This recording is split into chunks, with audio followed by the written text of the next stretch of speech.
Hello বন্ধুরা, আজকের ভিডিওতে আমি বলবো অভিনেত্রী রশ্মিকা মান্দানার বায়োগ্রাফি সম্পর্কে। কিউট এই অভিনেত্রীর এক্সপ্রেশন যে কাউকে মুগ্ধ করে, আর সেই কারণে তার ভক্তরা তার নাম দিয়েছে এক্সপ্রেশন কুইন।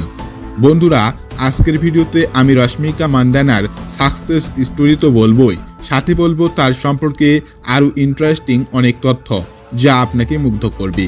ভিডিওটি শুরু করার আগে আপনি যদি আমার চ্যানেলে নতুন হয়ে থাকেন তাহলে চ্যানেলটি সাবস্ক্রাইব করে পুরো ভিডিওটি দেখুন। তো বন্ধুরা, আমরা সর্বপ্রথমে জেনে আসি রশ্মিকা মান্দানার প্রাথমিক জীবন সম্পর্কে। রশ্মিকা মান্দানা কর্ণাটকের কোডগু জেলার একটি শহর বিরাজপুরে 1996 সালের 5 এপ্রিল জন্মগ্রহণ করেছিলেন। সে অনুযায়ী তার বর্তমান বয়স 25 বছর।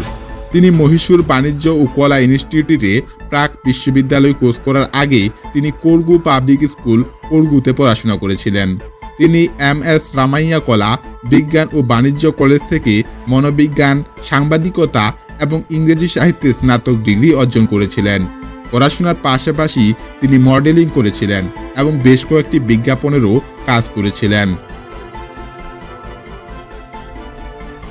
তো বন্ধুরা, চলুন এবারে আমরা জেনে আসি রশ্মিকা মান্দানার কর্মজীবন সম্পর্কে। রশ্মিকা মান্দানা 2012 সালে মডেলিং শুরু করেছিলেন।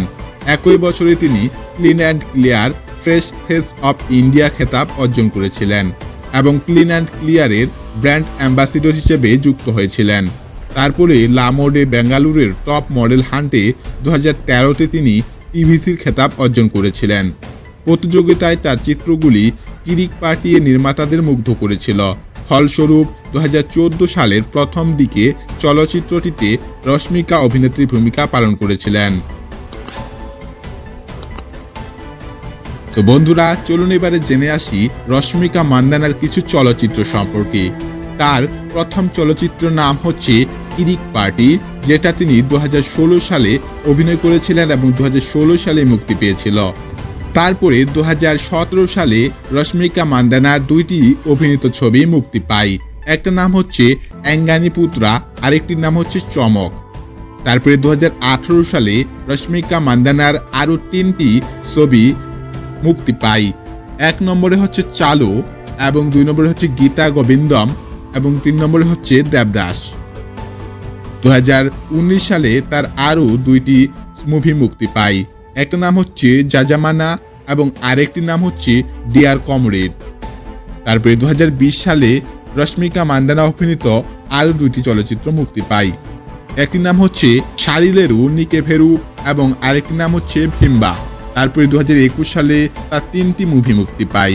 একটার নাম হচ্ছে পগারু, আরেকটির নাম হচ্ছে সুলতান এবং সর্বশেষ। তো বন্ধুরা, এই ছিল রশ্মিকা মান্দানার জীবনের কিছু ইন্টারেস্টিং তথ্য। ভিডিওটি ভালো লাগলে অবশ্যই লাইক, কমেন্ট, শেয়ার এবং আমাদের চ্যানেলটি সাবস্ক্রাইব করে আমাদের সাথে থাকবেন। ধন্যবাদ।